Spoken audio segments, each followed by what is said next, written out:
¿Qué tal? Buenos días. Continuamos esta semana especial de Independencia en República y hoy vamos a hablar del sistema político. Vamos a ir por respuestas hasta 1824 en República.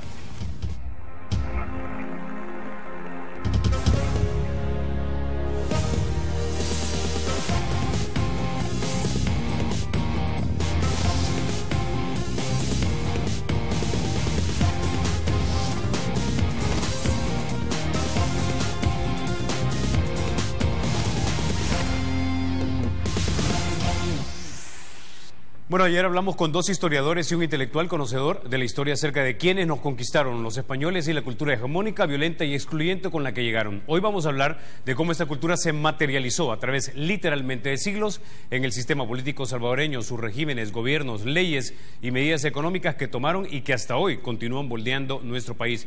No pierda de vista que lo que hablaremos hoy se da sobre la base del mayor antivalor que tiene nuestra cultura salvadoreña, la exclusión. En El Salvador, el liberalismo que pregonaba el derecho a la vida, la libertad y la propiedad fue violentado por regímenes que se consideraban a sí mismos liberales. El hilo conductor de esta entrevista es este libro, El sistema político, escrito por un amigo de República. Vamos ahora a introducir a nuestros invitados. Esta mañana nos acompañan en el estudio el licenciado Roberto Cañas, él es académico, firmante de los acuerdos de paz y también amigo de República. Nos acompaña también el doctor Álvaro Artiga, él es el autor de este libro, El sistema político salvadoreño, y también nos acompaña Sajid Herrera, él es historiador de la Universidad Centroamericana José Simeón Cañas. Y caballeros, bienvenidos a República. Bueno, quizá quisiera comenzar con usted, doctor, hablando acerca de, brevemente, digamos, acerca de la República Federal. ¿Cuáles eran los balances, contrapesos, si es que existieron? ¿Y cuál era la relación de poder entre los diferentes grupos políticos en nuestro país?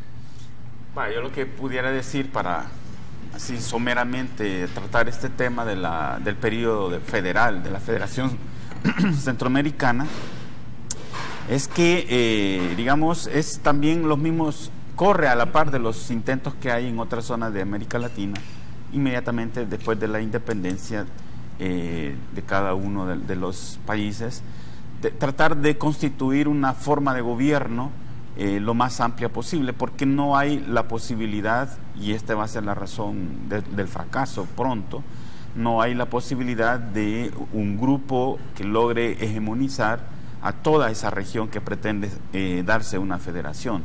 Eso es lo que de alguna manera pasó en Centroamérica, pero también pasó en otras regiones de América Latina, ¿verdad? En Centroamérica, digamos que los grupos conservadores que estaban en Guatemala, que estaban ligados a la corona española durante los 300 años de colonia, son desplazados básicamente, pero no hay otro grupo, y esos títulos que a veces se utilizan para explicar esto de conservadores, liberales, realmente no se puede decir que eran o correspondían exactamente a los conservadores liberales, digamos, de otras zonas, de otros lugares, en Europa, por ejemplo, donde están realmente esas ideologías, se transmiten hacia América Latina y a Centroamérica, llegan algunos, digamos, algunas influencias, pero no, realmente la federación no se organiza siguiendo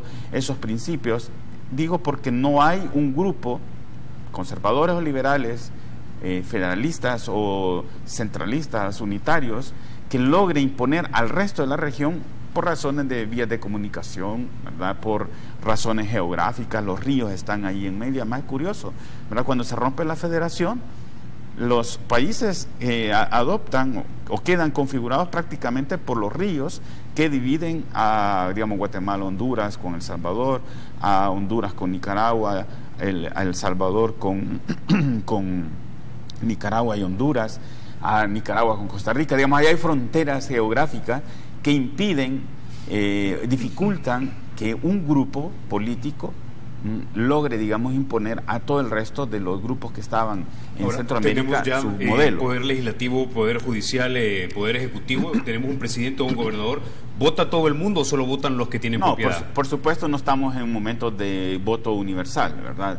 En realidad se trata de expresiones más caudillistas de pequeños grupos. No podemos pensar en voto universal de ciudadanos, digamos, mayores de 18 años como ahora. Estamos lejos de eso. Además, la riqueza, el poder, el tener riqueza, digamos, era un elemento que discriminaba a quien podía tener capacidad, digamos, de decisión o de elección en elecciones de autoridades de la federación. Ahora, intuyo también que el Estado en ese entonces caía en una cuadra de 1 kilómetro cuadrado.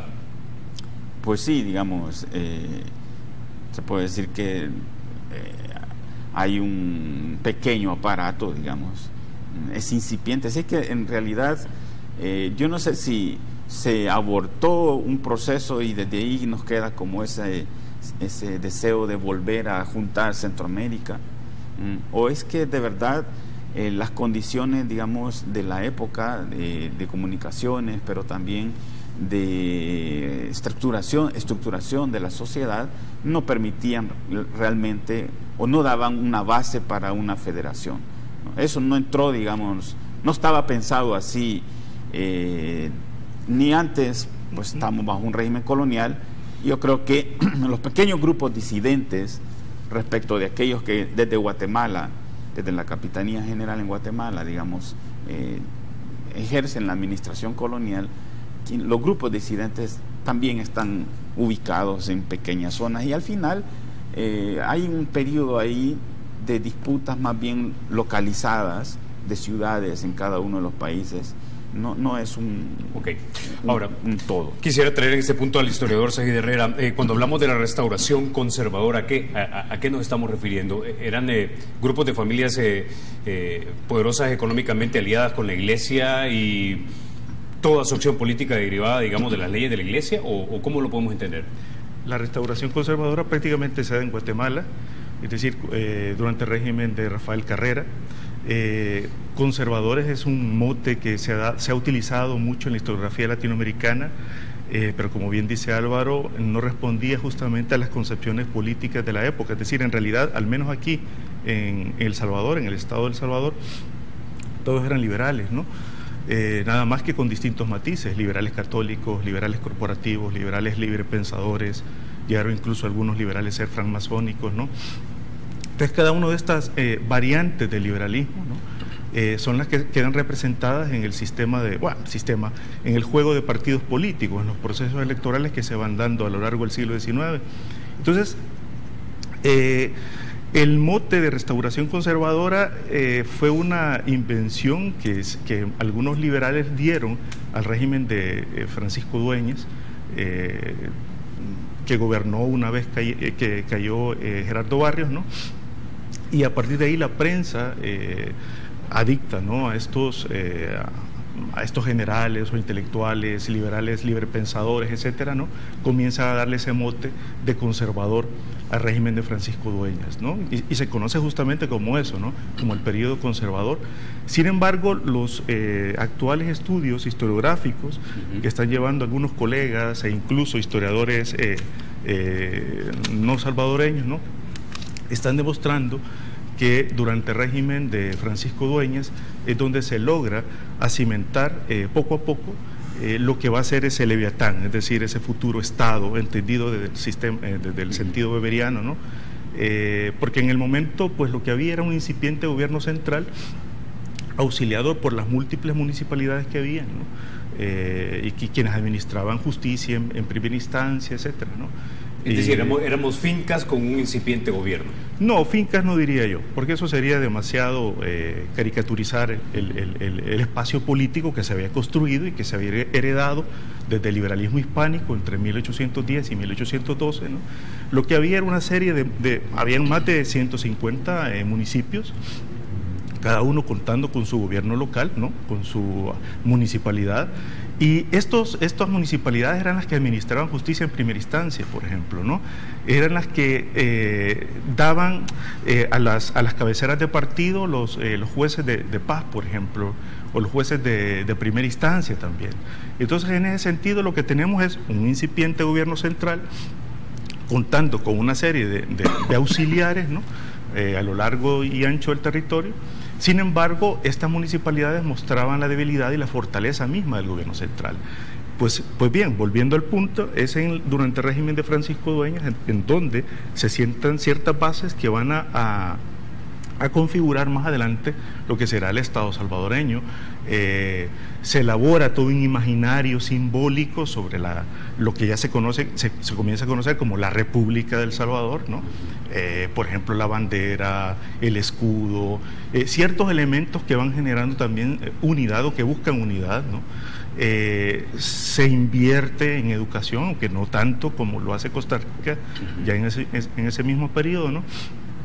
Pero entonces podemos nosotros valorar que es eso de restauración conservadora o conservadores frente a liberales, como ha dicho Álvaro, ¿no? Sigue siendo un mote, ¿no? Un clivaje que no se adapta y no deja ver en realidad lo que pasó en este periodo, ¿no? Que es un debate entre centralistas y federalistas. En este punto entonces quiero traer a don Roberto Cañas, y ¿cómo estaba organizada la economía entonces y si efectivamente había una diferencia entre liberales y conservadores o simplemente unos se dedicaban a este negocio, que ya vamos a hablar del café, pero estos se dedicaban al añil, pero básicamente sus prácticas de hacerse de los negocios era la misma? Bueno, habría que ver en qué momento ubicamos el tema económico. Había una crisis de exportación del añil, había llegado a un punto complicado, digamos, y además hay que entender que la lógica colonial en el mercantilismo hacía que todos los negocios se hicieran solamente con la metrópoli. Por supuesto, eso generaba un gran malestar en los grupos económicos criollos en la región que se llamó Centroamérica a partir de los años posteriores a 1821, y ese malestar por la falta de posibilidades de libre comercio de alguna manera también fue un elemento que gatilló las posibilidades de la independencia. Entonces, había una circunstancia en la cual ya había una crisis añilera y había un malestar por el hecho de que todos los negocios eran con la metrópoli. Las posibilidades de comerciar entre los países vecinos o con países extranjeros distintos a España no existían por la presencia de la corona que impedía ese tipo de libre comercio. Entonces, la causa fundamental en términos económicos es esa. Además hay que decir que entender estos periodos hay que verlos en clave de anexión y en clave de vacío. Hay un vacío que deja la independencia de México, que plantea para la Capitanía General de Guatemala, bueno, una circunstancia en la que obliga a crear la República Federal o las Provincias Unidas de Centroamérica ante el temor, algunos más de acuerdo en el San Salvador y otras partes del Salvador que se llama ahora en contra de la anexión a México. Incluso está la famosa visita a los Estados Unidos de un grupo de autoridades salvadoreñas solicitando la anexión a los Estados Unidos, y entender que la conformación de los estados nacionales como los conocemos ahora es producto primero de la incapacidad de sostener un proyecto regional en términos económicos, en términos de gobierno, los localismos existentes en cada una de estas parcelas que hoy dividen a lo que se inventó en ese tiempo Centroamérica. Eso es un poco el elemento que hay que ubicar para poder entender la circunstancia de la imposibilidad de crear un proyecto regional que fracasa y da posibilidades a la conformación de la independencia de cada uno de los países por separado. Chiapas, porque quizás la categoría más abarcadora antes de Centroamérica es Mesoamérica, es decir, una región que no es comprendida como se dividieron estos países políticamente en 1821 en adelante. Estamos hablando de parte del sur de México. Chiapas se anexa a México incluso antes de 1821, y eso va generando las condiciones para la conformación de lo que primero se intentó que fuese las Provincias Unidas de Centroamérica, y después lo que posibilitó, debido a la bancarrota del erario centroamericano de las provincias y de los localismos, crear una federación, cuando también las influencias de hacer algo parecido a los Estados Unidos o las influencias que venían de países que se habían independizado antes Bueno, Bolívar planteó la posibilidad de hacer una confederación entre Venezuela, Ecuador, en algún momento, y finalmente hay que decirlo con toda claridad, que no es posible pensar el desarrollo de cada uno de los países sin entender la dificultad para crear una federación, que a lo mejor nos iría hoy muchísimo mejor si estuviéramos hablando de los Estados Unidos de Centroamérica. Tengo que ir a la pausa, don Roberto, pero cuando regresemos vamos a hablar de ese periodo donde ya se empiezan a gestar algunas de las causas que posteriormente nos llevaron a un conflicto armado en este país. Ya volvemos. Bueno, doctor Artiga, usted en su libro El sistema político identifica también otra fase entre la vida dentro de la vida de nuestra república, y es la república liberal. Lo divide en varias fases también, o subfases: el gobierno de los generales, la liberalización y el gobierno de los civiles. Es importante retomar esto porque también en su libro usted cita el hecho de que entre el 25 y el 40% de las tierras que podrían ser cultivables en el país, es decir, como se ganaba la gente la vida, eran comunales o ejidales, y es durante esta revolución liberal donde se da la promoción del café como cultivo de exportación, el desarrollo de ferrocarriles, pero también se da la eliminación de las tierras comunales y ejidales, es decir, del 25-40% que pasa a manos privadas, y se da la aplicación de leyes contra la vagancia y la represión de cualquier descontento popular. Recuerdo una vez más el punto porque es también el conflicto de la tierra lo que allá por 1980 nos lleva a un conflicto civil. Doctor. Mire, yo creo que la década de 1870, y eso lo marco así un poco provocativamente para que cuadre 100 años, ¿verdad? Y aquello de que no hay mal que dure 100 años y pueblo que lo resista, ¿no? Para llegar a la década de 1970.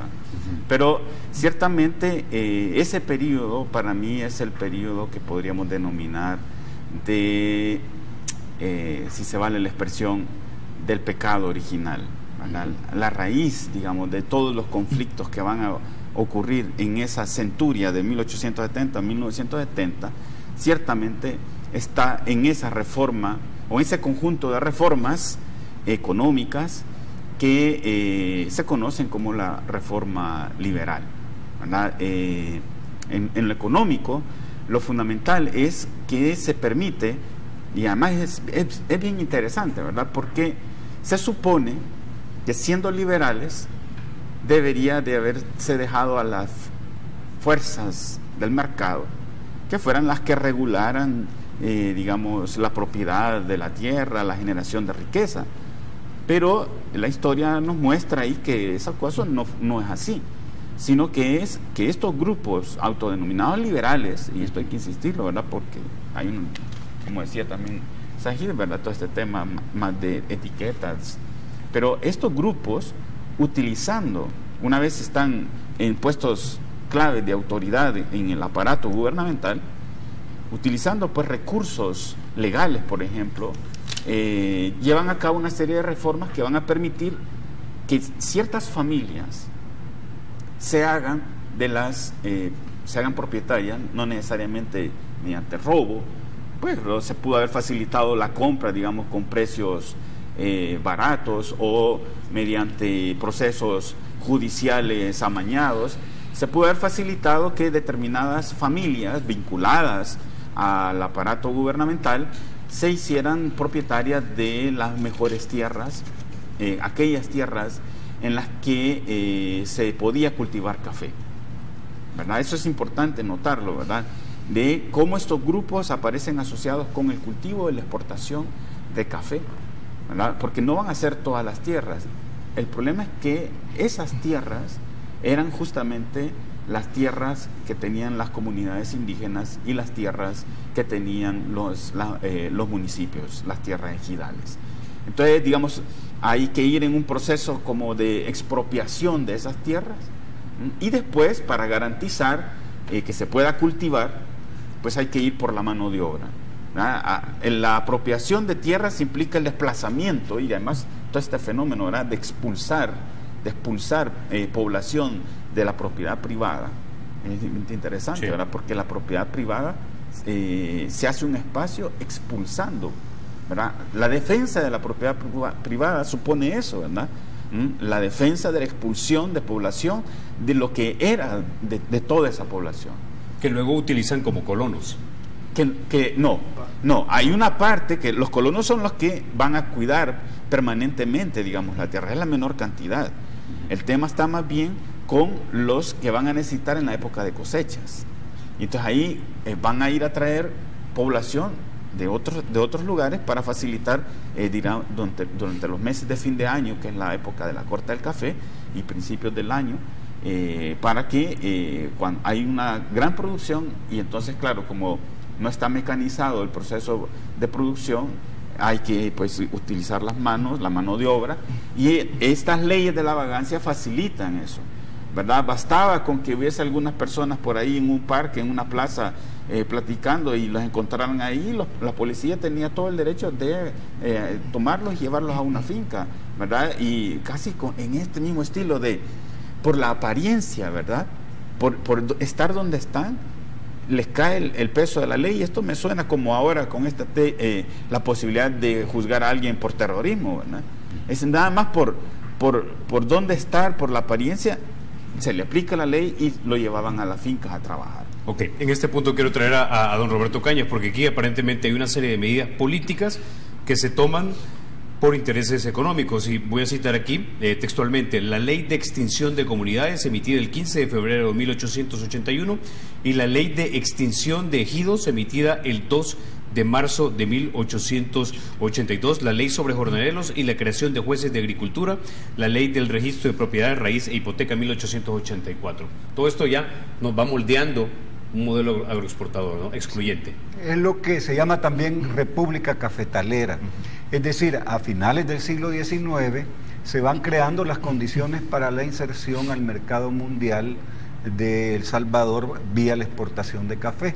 Toda la economía gira alrededor del café. Si los precios internacionales del café son buenos, el erario público está bien, porque el impuesto fundamental era el impuesto a la exportación de café, los salarios en las fincas pues no están tan mal, y por supuesto aparecen ya las conceptualizaciones que se han mantenido casi permanentemente. La conformación de un grupo pequeño de familias que, además de productor, se convierte en exportador de café y conforma lo que es conocido como la oligarquía, que en términos de mito se habla de 14 familias.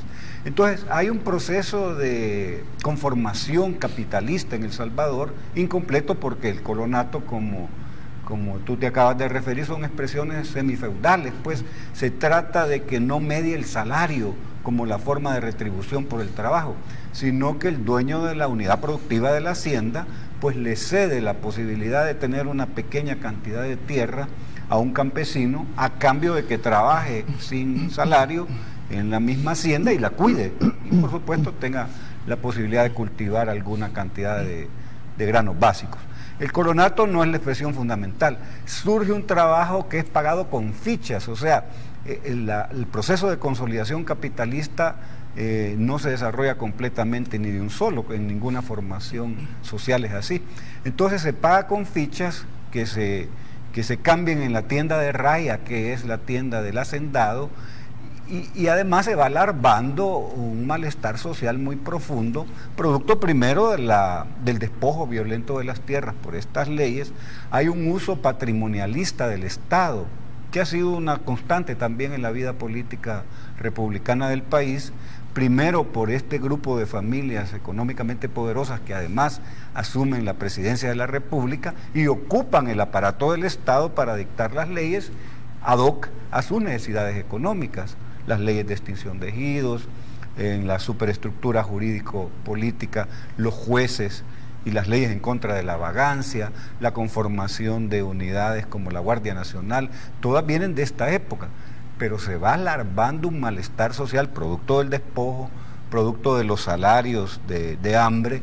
Uno entiende ahí por qué la educación no es prioridad en términos de país en esta época de la República Cafetalera, puesto que para cortar café no se necesita ningún nivel de instrucción. Entonces no hay necesidad de hacer una inversión importante en educación, puesto que la corta de café no requieren mayor instrucción. Incluso hay en esa cantidad de mitos que los grandes hacendados en sus conversaciones hablaban de la posibilidad de entrenar monos para cortar café, para evitar pues el hecho de pagar, que no eran formas asalariadas, pues como repito, se pagaba con fichas. Ahí nos estamos moviendo de finales del siglo XIX hasta el otro momento histórico importante en la vida del país, que es 1932. Es decir, porque ahí es como el punto nodal donde se exacerban todo un conjunto de contradicciones que se van desarrollando por malos tratos, mal pago, falta de democracia.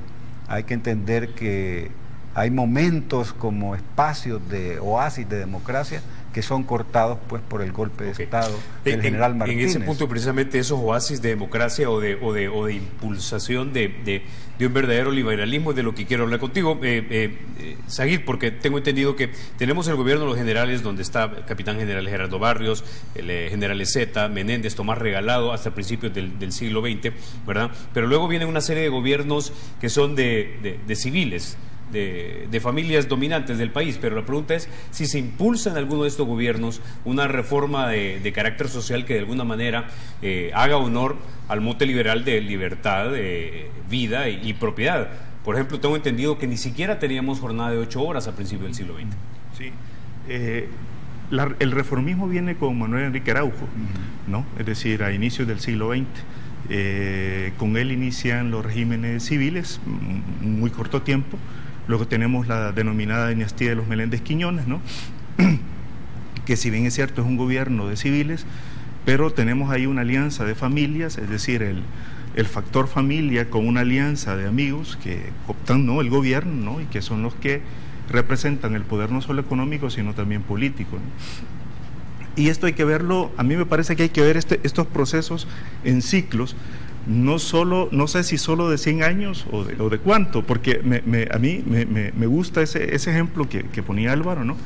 Porque igual el tema de la extinción de ejidos y tierras comunales también hay que verlo en un ciclo de 100 años, porque durante la dinastía de los Borbones, a finales del siglo XVIII, concretamente en 1786, inicia un proceso de privatización de tierras comunales y ejidales, que no da fruto, ¿no? Lo vamos a ver 100 años después, ¿no? Entonces, estos ciclos o búsqueda de ciclos, que puede ser tarea de historiadores, ¿no?, o de sociólogos, nos ayudan a comprender, ¿no?, estos procesos de gobiernos o de regímenes militares, en este caso de generales que mencionabas, ¿no?, y de gobiernos civiles.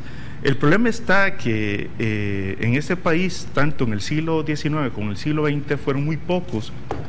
Si hacemos un estudio, fueron muy pocos los gobernantes civiles frente a los gobernantes militares. ¿Y estos gobernantes civiles de alguna manera potenciaron, digamos, la emergencia de fuerzas como sindicatos o asociaciones de profesionales que de alguna manera disputaran la ideología predominante del momento? Sí, de hecho, durante el régimen de los Meléndez Quiñones y de Manuel Enrique Araujo, hay una serie de procesos que valoran, por ejemplo, las jornadas laborales, que valora, pero todo queda constituido a nivel urbano, es decir, el mundo rural prácticamente no es depositario de esa serie de concesiones que el gobierno da, ¿no?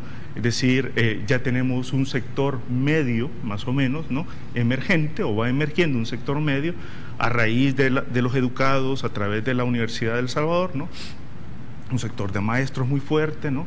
Se valoran los sindicatos, pero aquellos sindicatos que ya no van siendo afines al régimen van siendo reprimidos, y esto lo vemos muy bien durante el régimen de los Meléndez Quiñones, ¿no?, donde hay una serie de manifestaciones y de huelgas, de movilizaciones sociales, y comienzan a ser reprimidas justamente por estas brigadas rojas que tuvieron los Meléndez Quiñones como fuerzas de choque, ¿no?, para aplacar justamente cualquier demanda social que se hacía en aquel momento. Comienzan movimientos de mujeres ya muy fuertes, aunque de final del siglo XIX vemos ese despertar de muchas mujeres, ¿no?, por ir consiguiendo mayores espacios no solo sociales sino también políticos, ¿no?, los cuales también son reprimidos. Hay una manifestación de mujeres a inicios del siglo XX que es reprimida, hay una fotografía que nos queda a nosotros como un testimonio, ¿no? De esas luchas sociales y de esa emergencia, ¿no? de estos sectores sindicales y de estas concesiones sociales que los gobiernos piensan dar o dan, pero que únicamente quedan a nivel urbano. Es decir, el mundo rural todavía sigue siendo olvidado, todavía sigue siendo concebido como la mano de obra que fortalece y que sostiene esta república, ¿verdad? Exactamente, esta república agroexportadora. Ok, vamos a la pausa. Cuando regresemos vamos a hablar de cómo la caída de un gobierno percibido como ineficiente abre el periodo de gobiernos militares en nuestro país. Ya volvemos.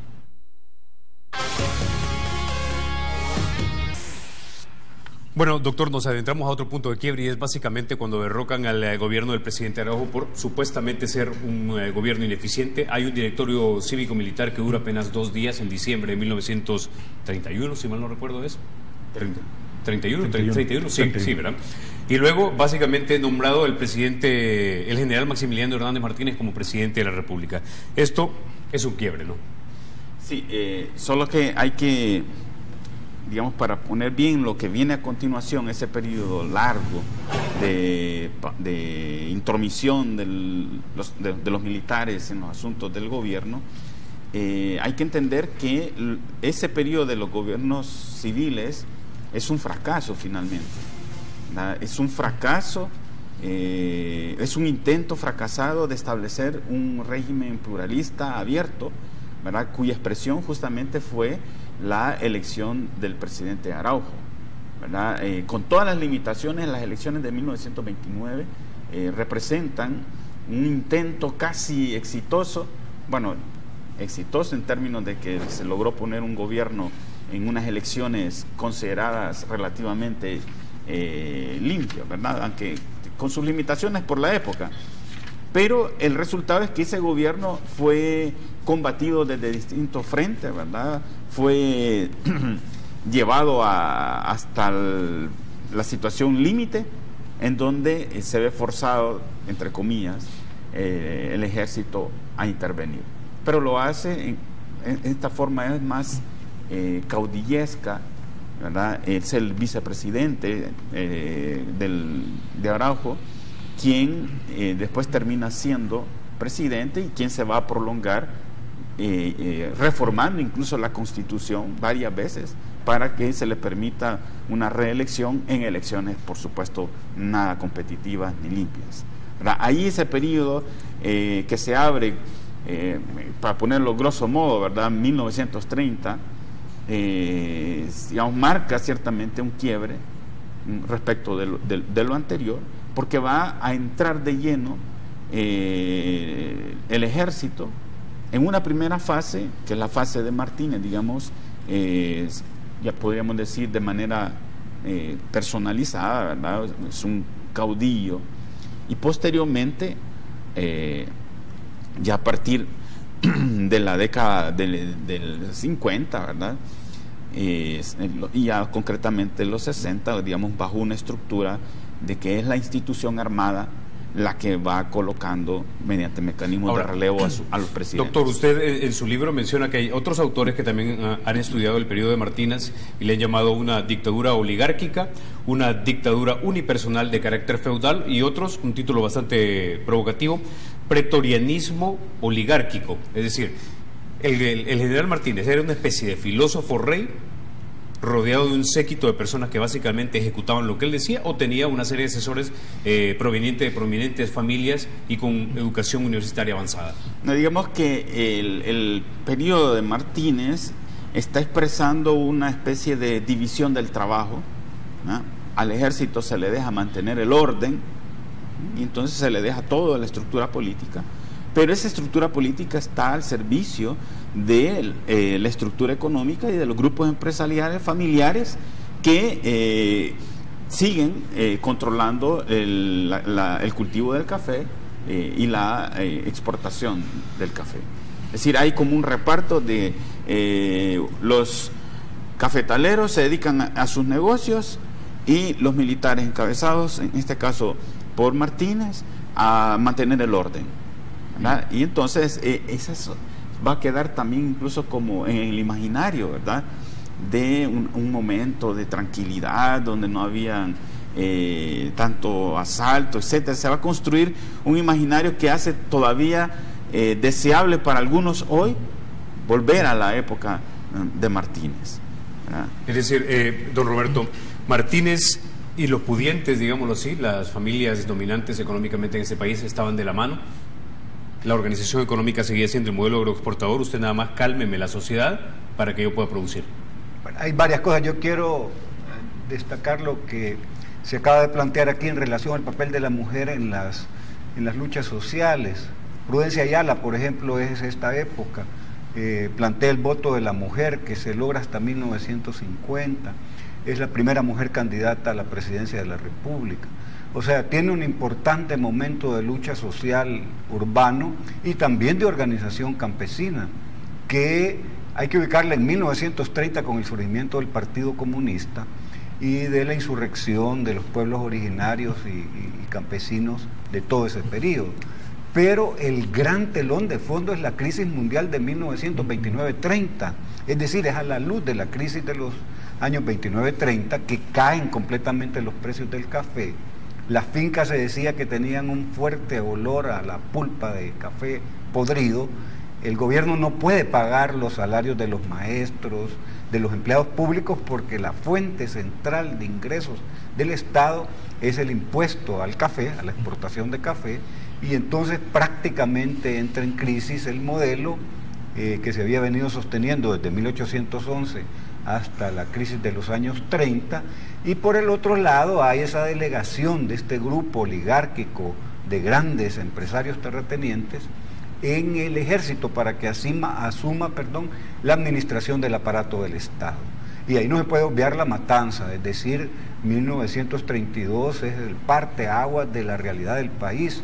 Roque Dalton dice: nacimos medio vivos y medio muertos después de 1932, es decir, son 30.000 campesinos, o los que quiera el historiador señalar, 10, 25, 30, lo que sea.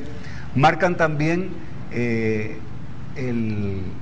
prácticamente se esconde los pueblos originarios y se asume la categoría de campesino para proteger el hecho de que por hablar náhuatl, por vestir refajada a la mujer, por tener aspectos indígenas, eran objeto de persecución, y se abre la dictadura militar que termina casi en 1973.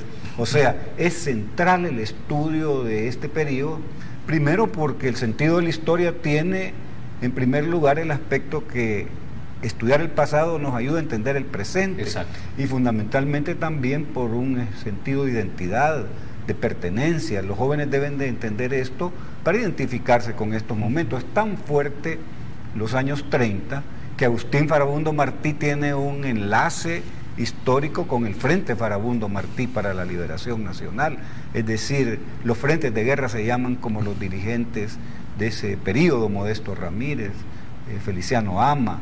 Entonces, estudiar el 32 es central para la comprensión del presente, el inicio del autoritarismo militar en ese momento, pero después tiene expresiones de autoritarismo civil.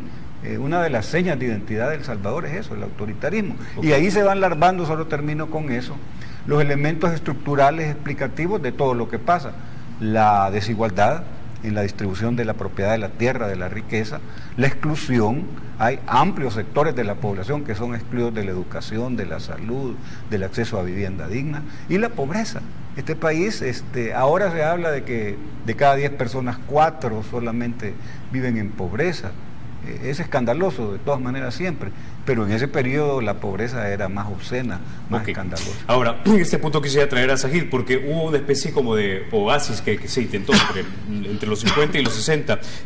Uno de ellos probablemente haya sido el gobierno del presidente Óscar Osorio, militar, aparentemente uno de los primeros en graduarse, de hecho, de la escuela militar recién creada aquí en este país. De hecho, creo que tenemos video del presidente Osorio para que la gente lo vea, toda la gente que definitivamente no lo conoció, ¿verdad? Pero quiero que nos hable un poco acerca de ese liberalismo truncado que se dio en esa época.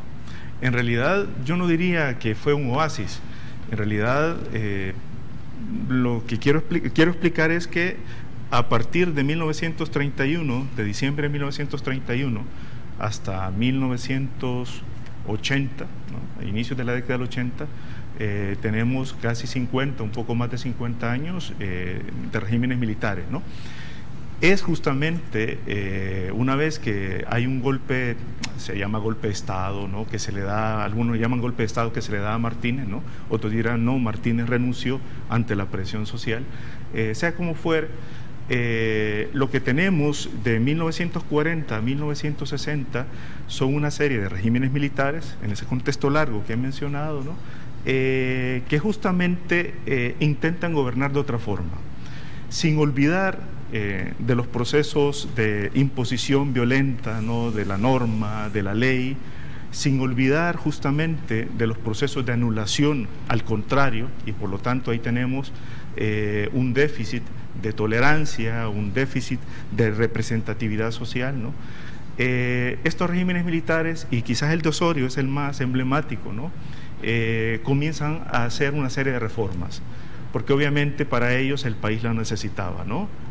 Algunos creyeron que había que convertir al país en la Bélgica de Centroamérica, es decir, el país tenía el potencial para ser poderoso y sobre todo en un momento en el cual, como decía don Roberto, bueno, ya había pasado los efectos de la Gran Depresión, los precios del café estaban en alza, ¿no? Es decir, había una bonanza muy fuerte, ¿no? Entonces, en ese contexto los militares aprovechan una serie de reformas y, aliados con un grupo de civiles, muchos de ellos representantes, ¿no? de la oligarquía salvadoreña, muy bien formados, comienzan a hacer una serie de reformas que impactan a nivel económico, que impactan a nivel cultural, que impactan incluso a nivel artístico, ¿no? Es interesante ver, por ejemplo, cómo en la época de Osorio todos los ministerios tenían su propia revista, ¿no?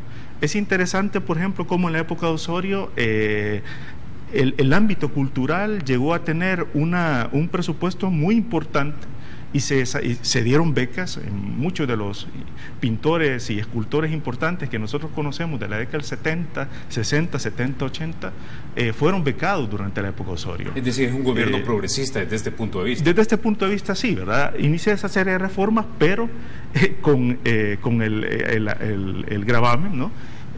Con la otra dimensión, ¿no? De continuidad de la explotación, con la otra dimensión, ¿no? De imposición de la bota militar, ¿no? Frente a los adversarios políticos, ¿no? Entonces, bueno, hay una serie de instancias que favorecen a los trabajadores urbanos, a los campesinos también. Se crea el seguro social, por ejemplo, se crea infraestructura, vías de comunicación, represas. La idea era generar un proyecto que llevara a este país al desarrollo y al progreso, ¿no? Sin embargo, fue un desarrollo y un progreso que se alcanza para muy pocos todavía, pero un desarrollo y un progreso que se alcanza con sangre. Como diría una historiadora española hablando de Bolivia, que lo podríamos situar acá, se alcanza a bala, piedra y palo, ¿no? Entonces, listo. Como decía, nos vamos a la pausa. Cuando regresemos vamos a hablar de ese periodo inmediatamente anterior a la guerra civil y luego lo que tenemos ahora, que el doctor Artiga lo llama una cultura híbrida, un sistema híbrido. Ya volvemos. Bueno, doctor Artiga, vamos a hablar ahora del gobierno del presidente Julio Adalberto Rivera. Ya es parte del periodo del PCN. Anteriormente habíamos tenido gobernándonos al PRUD, y usted también menciona que es en el periodo del PRUD donde se empieza a dar esta práctica de que el partido oficial se fortalece de las finanzas del Estado. Pero también es en este gobierno donde empiezan a surgir otros partidos políticos y tenemos proporcionalidad en la Asamblea. Quisiera que explicara un poco esto. Bueno, el periodo de Martínez es largo, no hay partidos políticos.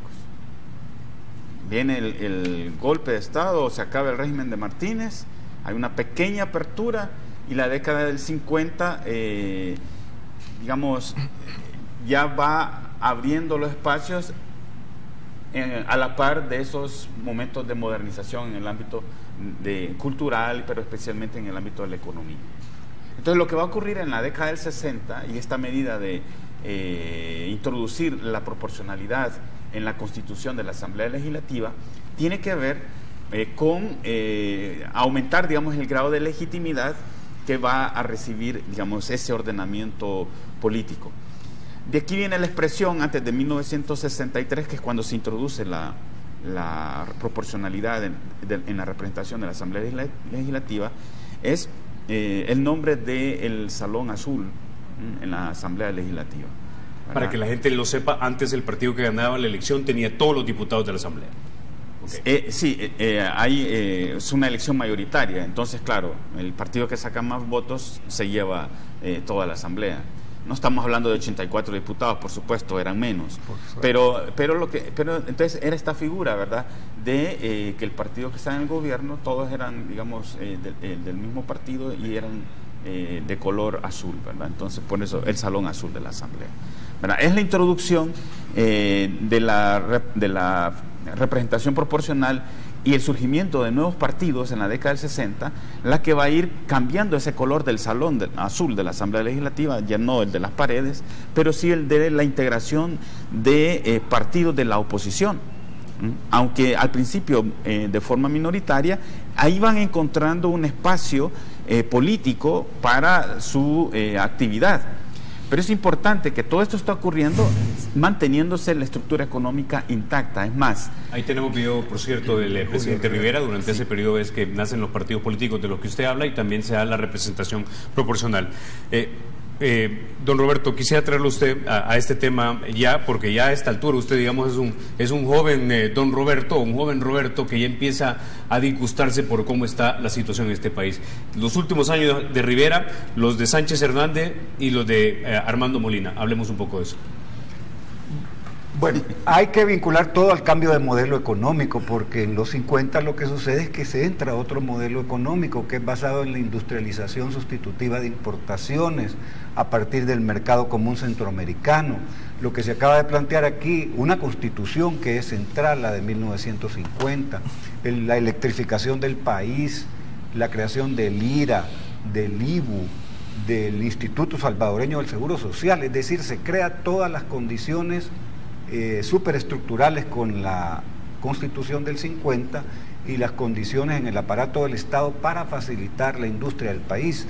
Hay que entender que en los 50 aquí lo que habían eran maestros artesanales que hacían zapatos, hacían ropa, aparecen las fábricas, que en primer lugar son de hilados y tejidos.